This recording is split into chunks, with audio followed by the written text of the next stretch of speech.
Assalamualaikum warahmatullahi wabarakatuh. Apa kabar anak-anakku semuanya? Selamat pagi, salam sehat semuanya. Nah, anak-anak, pagi yang cerah ini semoga anak-anak juga hatinya ceria dan semangat. Nah, bertemu lagi dalam pelajaran bahasa Indonesia. Masih bersama Pak Indro tentunya. Nah, anak-anak tidak bosan kan dengan pelajaran bahasa Indonesia? Jangan ya, karena kita harus cinta terhadap bahasa Indonesia. Oke, nah anak-anak, kita pada hari ini akan belajar bahasa Indonesia masih pada tema 2, subtema 4 dalam pembelajaran yang ke berapa ini anak-anak? Pak Guru lihat dulu. Teng. Pada pembelajaran yang kedua. Nah, namun sebelumnya anak-anak, tentunya terlebih dahulu mari kita senantiasa berdoa. Jangan lupa anak-anak, setiap kita mau melakukan apapun pekerjaan, awali dengan doa. Ya, karena Nabi Muhammad mengajarkan bahwasanya awalilah setiap kebaikan dengan membaca doa. Nah, termasuk di sini membaca Bismillahirrahmanirrahim. Nanti kita berdoa bersama-sama ya. Yuk, bersama-sama berdoa. Jika berdoa mulai. A'udzubillahi minasyaitonirrajim. Bismillahirrahmanirrahim. Asyhadu an la ilaha illallah wa asyhadu anna Muhammadar Rasulullah. Raditu billahi rabba wa bil islami dina wa bi Muhammadin nabiyya wa rasula. Rabbi zidni ilma warzuqni fahma. Amin. Berdoa selesai. Nah, anak-anak, sekarang kita akan memulai pelajaran untuk bahasa Indonesia kali ini pada pembelajaran 2. Nah, apa di situ yang akan kita pelajari pada hari ini, yaitu masih sama anak-anak pada pembelajaran yang kemarin-kemarin, yaitu mengulas kembali tentang bagaimana kita ini belajar yang baik, membaca yang baik. Nah, gemar membaca anak-anak harus ditanamkan sejak dini ya, gemar membaca. Nah, untuk pembelajaran kali ini tujuannya adalah memahamkan kepada anak-anak tentang cara membaca yang benar. Anak-anak tentunya masih ingat pada pelajaran yang kemarin, posisi membaca yang benar, kita duduk harus tegak. Ini selalu pertahankan kita senantiasa ketika membaca buku, membaca majalah, membaca buku cerita, membaca koran ataupun apa saja, maka posisi badan kita tegak. Kemudian jarak pandangan mata dengan buku adalah 30 cm kurang lebihnya. Nah, ini jarak yang sehat ketika kita membaca. Kita harus menjaga betul kesehatan mata. Nah, kemudian juga ketika kita membaca terlebih dahulu kemarin, ya toh, kita persiapkan bukunya, kita ambil buku mana yang akan kita baca, buku apa yang kita inginkan, kita ambil dari rak dengan penuh ketelitian dan kehati-hatian. Ya, mengambil buku juga hati-hati anak-anak, jangan sampai nanti mengambil satu buku yang lainnya ikut jatuh ataupun menjadi tidak tertata rapi, akhirnya menjadi berserakan. Nah, ambil buku yang diinginkan dengan penuh kehati-hatian. Kemudian buku diletakkan di meja, kita buka pelan-pelan, Bismillahirrahmanirrahim. Satu persatu, lembar per lembar dibuka sampai pada halaman yang kita inginkan, yang akan kita baca. Nah, anak-anak, begitu juga nih Pak Guru anak-anak. Nah, kita akan membuka pada pembelajaran kedua. Kita buka halaman 132 ini, yang ini ya. Coba anak-anak persiapkan bukunya ya. Baik, sudah disiapkan bukunya semuanya? Sudah dibuka halaman 132. Sudah ya? Oke. Nah, baiklah anak-anak, mari kita mulai ya untuk pelajarannya. Tapi aduh, anak-anak, ada kepiting. Bikin kaget Pak Guru aja. Aduh, Pak Guru kaget ini. Di sebelah kiri ada kepiting. Aduh, ini apa lagi nih? Oh, ada apa? Buaya. Aduh, ya Allah, bikin kaget. Nah, oke anak-anak, sekarang kita lanjutkan saja ya. Kita lupakan itu kepiting, kita lupakan itu buaya. Biarkan mereka asik main sendiri. Yang penting kita belajar. Konsentrasi. Nah, anak-anak akan Pak Guru bacakan pada halaman 132. Didengarkan ya.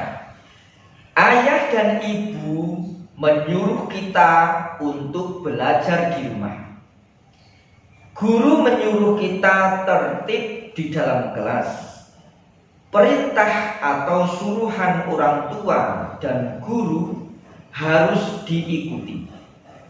Perintah atau suruhan orang tua dan guru baik untuk kita.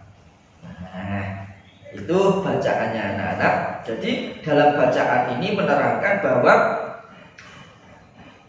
tentunya orang tua kita ya, ayah ibu, ayah bunda ini pasti akan memerintahkan kepada anaknya untuk selalu belajar. Karena apa? Karena orang tua ingin anaknya menjadi orang pintar. Ingin berharap orang tua itu anaknya mempunyai cita-cita yang tinggi. Nah, untuk meraih cita-cita yang tinggi, cita-cita yang diinginkan tentunya harus disertai dengan rajin belajar. Tidak mungkin seseorang bisa menggapai cita-citanya tanpa belajar. Mana mungkin? Karena apa? Orang yang tidak belajar tentunya akan menjadi orang yang tidak berilmu. Nah, orang yang tidak berilmu bagaimana akan meraih cita-citanya? Nah, maka sekali lagi anak-anak, pasti orang tua itu menyuruh anaknya untuk senantiasa rajin belajar. Nah, ini Pak Guru tanya, apakah ayah, ibu, anak-anak di rumah juga begitu? Selalu menyuruh anak-anak untuk belajar rajin? Iya, begitulah orang tua kita. Nah, maka dari itu ketika orang tua menyuruh anak-anak belajar, pastilah anak-anak lakukan itu dengan baik. Perintah orang tua harus dipatuhi. Begitu juga guru ketika nanti masuk sekolah, pastinya juga guru akan menyuruh anak-anak belajar di kelas dengan tekun, dengan tertib dan baik. Karena menginginkan semua murid-murid itu menjadi murid-murid yang pandai, murid-murid yang pintar, murid-murid yang hebat, cerdas. Nah, maka dari itu perintah orang tua, perintah guru harus diikuti. Kalau ingin anak-anak benar-benar menjadi anak yang hebat, anak yang soleh. Nah, anak-anak, dalam cerita ini tadi ada beberapa kalimat perintah. Ya, apa itu kalimat perintah? Nah, kalimat perintah adalah kalimat yang menyuruh orang lain untuk melakukan sesuatu.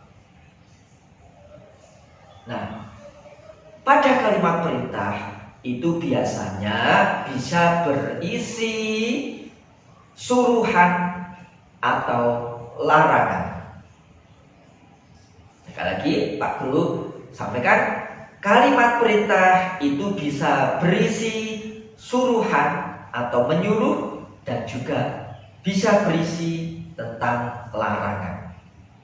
Nah, sebagai contoh anak-anak, kalimat perintah yang berisi suruhan atau menyuruh yaitu bangunlah pagi-pagi nak, rajinlah belajar nak, makanlah yang secukupnya nak,